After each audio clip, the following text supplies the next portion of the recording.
everybody. Welcome back to Beyond the Pulpit. My name is Jamie Dew, president of New Orleans Baptist Theological Seminary and Level College. And normally I'm with you in the studio on our campus, but here we are at the SBC 2026 and doing a couple of these that are going to release this summer. So we're excited to have the opportunity to sit down with some really key and influential people within the Southern Baptist Convention. And specifically what I want to do is just really help all of our people understand the broader mechanism and how it works, because there is a gaping sense of ignorance more and more about that, about how it works in the local church. And so we want to take advantage of the time we've got with some folks just to talk about what we do and how it all works together. And so to that end, I'm thrilled to have my good buddy Paul Chitwood in the studio with me. He is the president of IMB. Is it 8 years, 9 years? I'm in my 8th year. 8th year right now. So already 8 years. I just celebrated 7. Time goes by, bam, just like that. But he is president of the largest entity in the Southern Baptist Convention, and that is the International Mission Board. And what is it, 3,600 missionaries around the world, but that doesn't count families and children and things like that. Yeah, that's right. We're pushing 3,600 appointed missionaries, and then there's 3,000 kids who are part of those families. Wow. So, we've got 6,500 or so people we Southern Baptists support overseas. Right. Wow. And what an incredible thing to think that we get to do all this together. I say to a lot of folks when I'm preaching in churches that I don't think most lay folks in church would realize this. I don't think most pastors would realize this. But together, because of this, we're the largest missiological force in history. I mean, this thing is massive, the number of people that we've got out all over the world sharing the gospel. So anyway, we want to take the opportunity today to talk about the IMB and what it does, how it compares to some other things, and really just help all of our folks understand this highly important entity that we've got. Let's start here with this. Well, first of all, you've been there, you're in your 8th year. Tell us about some of the highlights, ups and downs of the last 8 years. What are some big things that have gone on at the IMB in terms of restructure, redirection, or anything like that you'd want to highlight? Yeah, well, let me start by saying thanks for having me on. Thanks for your personal friendship. Yep. Thanks for the encouragement you always provide, for the way you advocate for the IMB and our missionaries and work among the nations, all that you're doing at New Orleans Seminary and Level College to call out the called, and you're pushing people to the IMB. So it's just a great partnership, and I'm personally thankful, and the IMB's thankful, and Southern Baptists are blessed by it, Dr. Dew. So I want you to hear me say that. I want everybody who might drop in on this podcast to hear that. And then when it comes to what's been going on the last 8 years or so, it's been a season of rebuilding. Yeah. I came in 2018, and really looking back, I've been able to assess the 10 years prior to my coming there. I was the 4th president in a 10-year period. Right. And just trying to evaluate what was happening, it really was what I've come to term a decade of decline, and the decline was very specific and numerical in the sense that we lost, in that 10 years, we lost 40% of our field missionary headcount, and we lost 40% of our staff. Wow. So it was the IMB, our application pipeline was like down. It was withered up. It was withered up. Yeah. So we had about 300 applying to serve with the IMB. We have to send out more than 400 new missionaries every year just to keep our headcount stable. Wow. Because so many finish their 2-year term, or they retire, or whatever, coming home for reasons like that. And so we were in a downward spiral. And so we've been rebuilding. We've been trying to rebuild the relationships and rebuild revenue and rebuild that sending pipeline. Yeah. And all of this, we've just seen the Lord's hand of favor in it, and we're grateful for that. We've rebuilt a lot of our systems that were broken or that had been removed and really we needed to reestablish. And so the way the Lord has blessed in it has been tremendous. Our sending pipeline, for example, was down to 300. Last Friday it was 1,498. Wow. Praise God. So we've seen a 500% increase. Yeah.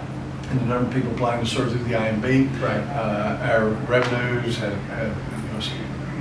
sort of bottomed out. We've stabilized. We're building back. Lottie Moon Christmas offering, the last 3 years have been their best 3 years in our 180-year history. So that's encouraging. Southern Baptists are supporting the work. We are grateful to have a lot of new systems in place. that are just necessary for the world we operate in today. Right. We have a lot. We built a very sophisticated security overwatch system for our missionaries. We've built a rather sophisticated strategic access team and process, because 70% of our missionaries serve in countries where missionaries aren't permitted to be. There's no missionary visa issued by those countries. So we have to have other reasons to be there, and that's what we call strategic access or creative access.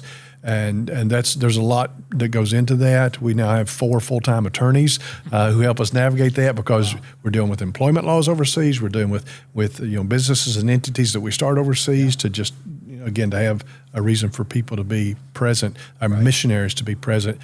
But all in all, again, a lot of work building a team, as you've done in New Orleans, and Lord adding good people to that team. But it's been a season of real build, and yet the Lord has led us in that, and I'm really encouraged by where we are today. We got a ways to go. Yeah, we got a lot still to work on, but always will. Yeah, but the Lord's given us some tremendous wins. The Southern Baptists, they love the IMB. And they stick with us. Yeah, absolutely they do. Let's talk about this, though. So, I think that's absolutely the case, especially with the churches and the messengers that show up here to a convention like this, all behind IMB. But let's talk to the young Southern Baptist right now. Somebody coming out of high school into college, maybe coming out of college into professional life, and they feel the call to do something overseas. There are a lot of other missions agencies that someone could go with.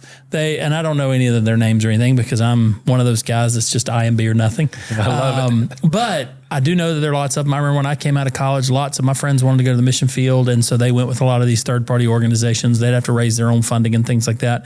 Talk for just a minute to Southern Baptists about why the IMB is distinct in this particular way, what it does so differently than these other missions agencies, and in short, why go with the IMB instead? Yeah, no, that's a great question, or a great question. Those are great questions. And I would say that when it comes to the opportunity to serve at the IMB, much as you mentioned in your lead-in comments, a lot of people just don't know. Right. They don't even know that there's an IMB or what the IMB does or how we do it. And so that's something we've been trying to work on, getting as much as we can in front of Southern Baptists, in front of churches and pastors, because it's an incredible thing the Lord's given us. Yeah. We're in our 180. We just had our 181st birthday, so that means we're in our 182nd year. Yeah. And look what God has done. It's unique in that we're the largest missionary sending agency of its kind in the history of Christianity. Right. And when I say of its kind, what do I mean by that? Well, I mean a missionary sending agency that fully supports the missionary. Yeah. There's a ton of agencies out there. In fact, almost every other agency, you go raise your own money, right, and then you go through that agency. Right. Or you go raise money, and that money is given to the agency in your name, and they send you out, and then they distribute the funds to you. That's not the way the IMB works. That's the way Southern Baptists work. We are what we call a fully supported program, in that Southern Baptists, through their cooperative program giving and the Lottie Moon Christmas offering, which is the annual fund for the IMB, and those two channels of revenue, our main revenue, they are different in that the cooperative program as a local church gift to all that Southern Baptists do together. And so students are scholarshiped at New Orleans through the cooperative program. Churches are planted in North America. Disaster relief ministry is funded. Children's homes. So many different things are funded. But the largest recipient, or the recipient of the most cooperative program funds, is the IMB. Right. And so we get the lion's share of that money. And then and we can use that however we need to run the organization. And then we have our annual offering, or the annual fund, the Lottie Moon Christmas offering, and every penny of that we devote to overseas. Right. And so it goes straight to funding the local missionaries. Yep. And this, different than those missionaries having to go out and raise their money, creates an incredible opportunity for them to be focused, for them to be supported, for them to be free of the worries. Right. And the results of that are, let me just throw out some examples of results.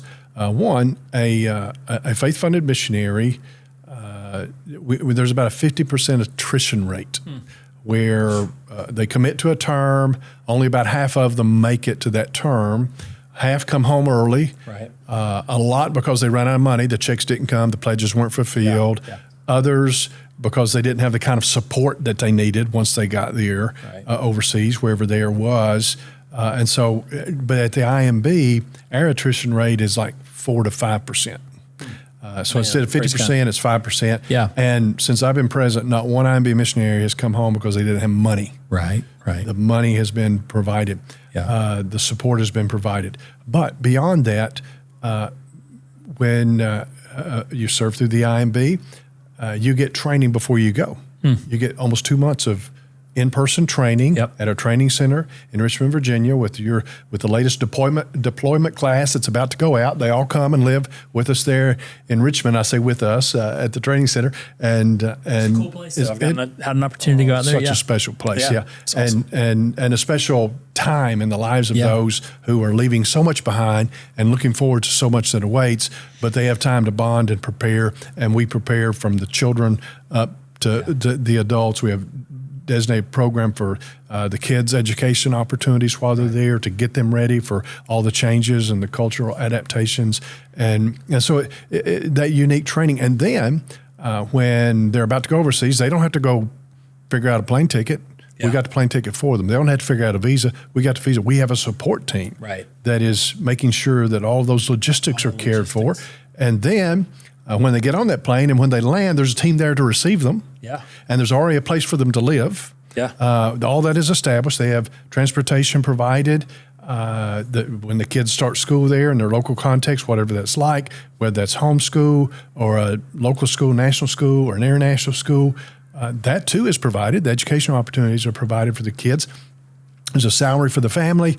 There's a retirement program that Southern Baptists are providing for those missionaries when they wrap up their career of ministries. All of these are things that like nobody else provides, and it's provided by Southern Baptists. So when I look at a Southern Baptist and they say, why would I go through the IMB? I'm like, why would you not go through the IMB? What, do you hate yourself? I mean, you look at the pathway that you're carving, the hardships that you're accepting when the churches of your denomination have said, we love you and we want to provide for you. And so it's an incredible opportunity. We have a research team that gives support, that helps our missionaries know what to do once they get there and where to focus in on. There's just, and I could go on and on and on, Jamie, but it really is amazing the support that Southern Baptists provide through their IMB missionaries. And this is a beautiful thing we all get to be a part of. Yeah, that's right. I'm going to turn in another direction, but as you're talking about that, it reminds me of a friend of mine in college. He's an Anglican missionary overseas in the Middle East for about 8 years. And Tara and I supported him once long ago because close friend, faithful brother. And I saw him last weekend, and he made the comment about his transition back to the States. And he talked about the fundraising side of it. He talked about how difficult that was. He made the comment to me. He said, I know I didn't write you much, and I know I didn't, talk to you much about the fundraising needs. He said, but man, it's just so many people I had to do that with. And after about 2 years, it became almost impossible for him to stay on top of just the relationships of fundraising alone. And of course, he had none of those support things that you just talked about. So it is a drastically different, much more effective model. I'm grateful to God for it. All right, let's talk to another group of people though. So that's people that want to go to the nations, why they should go with the IMB versus these others. But now shifting here, how about people in the pew? They may feel like all these things are equal and they just go along with whatever. But when it comes to people in the pew about what they can do to impact the nations on a monthly, weekly, annual basis, there are these Christmas offerings that come up. Lottie Moon is a Christmas offering. We've got other types of things that are not necessarily contrary to SBC, but they're not SBC. Things like Samaritan's Purse, shoeboxes, and things like that. Or if they want to support, like sponsor a child overseas or something like that, they got things like Compassion. And there is a sense in which Southern Baptist resources are pulled in all these different directions. Talk about what IMB does and what the folks listening to this podcast or watching this podcast may or may not know about going with one of those other organizations versus just going through the IMB for stuff like that. Yeah, so some of the unique things about the IMB and giving your support to the IMB and the missionaries who serve through the IMB are, one, the doctrinal clarity. Right. Other organizations maybe have a statement of faith, maybe don't. I know. And listen, we partner with some of those organizations. Right. They're good organizations. I'm not being critical of them at all. I'm just talking about the match. Right. For me as a Southern Baptist, Sure. or for any Southern Baptist, the president of Sam's Purse is an ordained non-denominational minister. The president of the IMB is an ordained Southern Baptist minister. Right. And our organization operates aligned with the Baptist faith and message. Right. So we have that doctrinal clarity. We also have very clearly stated in what we call our foundations document, this is our missiology, this is our ecclesiology. It all aligns, this is our soteriology, it all aligns perfectly with what the local Southern Baptist Church pastor preaches and teaches and believes. And so our missionaries are operating, you can have the assurance that they're operating just as you would expect them to, and you would want your church to be operating. You don't have to worry about some wonky belief system that may become a part of this or that. And there's incredible high accountability. Right. So financially, when it comes to the way the IMB operates, our audits are publicly available. We have a trustee board, 79 trustees who come from our Southern Baptist churches, who their primary job is to hire and fire the IMB president and to ensure that the organization is financially sound and that it is operating with a clear mission and vision. And so there's high accountability for everything we're doing at the IMB back to the local church because all of those trustees come out of Southern Baptist churches. Sure. And so we to summarize it all, we call the IMB the home team for Southern Baptists because it is. There are lots of other organizations out there, but there's only one that Southern Baptists own, and there's only one that is aligned. I'll tell you what else. We are very careful stewards of resources, and we operate financially in a way that I think Southern Baptists would expect us to, and point to other organizations, but just say, how do you know that's happening with other organizations? You have the assurance that's happening with the IMB. Ultimately, two things that I think rise above everything else is, regardless of all the many wonderful things we do. I mean, we do clean water, we do healthcare strategy, we do orphan care, we do all sorts of things. But at the heart of everything we do is a clear proclamation of the gospel. We are there to share the gospel and to plant healthy churches. And so that's the focus that we have. A lot of compassion ministries, really most of the competition, if you will, to the IMB. And there's more than there ever has been. But most of those are more compassion ministries. They're meeting practical physical needs. The IMB, we do that, but our primary goal is always to meet the spiritual needs. There's a lot of problems in the world, as we know, and a lot of people throughout the world have problems. Some suffer from poverty, some are victims of human trafficking, some are going hungry, some are enduring war. But while we can address all those problems, and we do in lots of different ways, we understand that the one problem that rises above every other problem is lostness. That's a problem that lasts forever. That's a problem. It's everyone's problem. That's right. It's a universal problem. It's the eternal problem. That's why the IMB exists. It's to address that problem. And I think that's the heart of what missions is to be about. Right. The Great Commission wasn't go and feed the hungry. We're told to feed the hungry. That's not the Great Commission. That's right. The Great Commission is to go make disciples. Yeah. And so we're doing that. And then the other thing that I would say is incredibly important and distinguishes us really from so many of those other organizations is we follow a biblical missiology, which at its essence is the presence of a missionary to share the gospel. We see this from churches cooperating together in the New Testament, that it was always about getting someone there to the lost people. And that's while you can send a shoebox or you can sponsor a child, what is unique about the IMB is we send beautiful feet to proclaim the gospel. Southern Baptists send missionaries who are going to be there, learn the language, learn the culture, live among the people, and share the hope that God has given us through Christ. So that's, to me, there's nothing more that I want to invest in. Yeah. And I just want to encourage Southern Baptists, invest in that.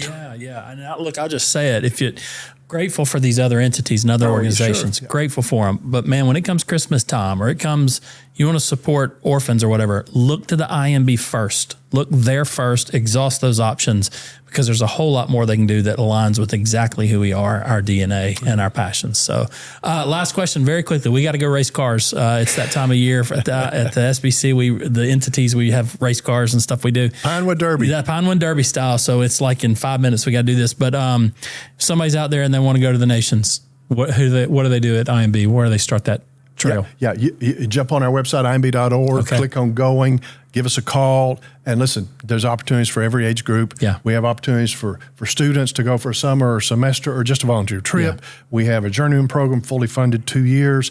We have lots of career opportunities. We've relaunched our master's missionary pathway. Okay. So if you're at or near retirement and you'd be willing to give 2 years of your retirement to make an eternal impact, we want to talk to you. You don't have to have a seminary degree. You've got a life of experience, a career pathway, lots of skills that you can bring, whatever those skills have been, a doctor, nurse, a police officer, Army background, IT worker. We'll even take a retired attorney or a seminary president. I'll give you 2 years at the end of this. Yeah, give us 2 years. It's fully funded. You say I don't need the money. It's okay. We'll keep it. But it's fully funded, and we'd love to talk with you about what that looked like. Awesome, man. Hey, appreciate you being here. Yeah. Thank you guys for joining us. We'll see you next time on Beyond the Pulpit.